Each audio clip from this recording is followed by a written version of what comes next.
আসলে আমাদের সমাজ ডিফার করে দিচ্ছে আমাদেরকে, যে আপনি প্রতিবন্ধী, আমি স্বাভাবিক মানুষ।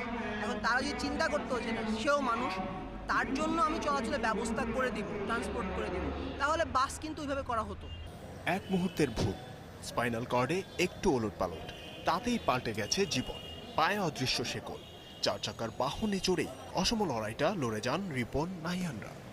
ওর একটা ইচ্ছা তার কাজ করলো যে এখন বসে আসছি, দেখি পারি কিনা খেলতে ক্রিকেট। তো একটা ব্যাট কিনালাম, সেখানকার ব্যাট কেনানোর পরে হচ্ছে প্র্যাকটিস কর, মানে নিজে নিজে খেলার চেষ্টা করতাম, শট মারা যায় কিনা, কীভাবে প্লেস করা যায় একটা হুইল চেয়ারকে, কীভাবে দাঁড় করানো যায়, এইসব করতে করতেই তখন ধীরে ধীরে দেখলাম যে না, হুইল চেয়ারে বসেও খেলা যায়। বিগড়ে যাওয়া হাঁটু চ্যালেঞ্জ জানিয়েছিল আরেকজনকে। স্রেফ মনের জোরেই সব বাধা টপকেছিলেন টাইগার গ্রেট মাশরাফি মুর্তজা। সে বাংলাদেশের ক্রিকেটের একজন উজ্জ্বল নক্ষত্র, কারণ সে যেভাবে বাংলাদেশ টিমটাকে আজকে লিড দিয়ে নিয়ে যাচ্ছে, সেই ইনজুরি তার ওটাকে মেবি কি বলে, ওটা L4 না কি যেন বলে, একটা সাপোর্ট দিয়ে সে খেলছে। তো আমরা হুইল চেয়ার ইউজ করে খেলছি, মানে সেও আমাদের একটা ইন্সপিরেশন।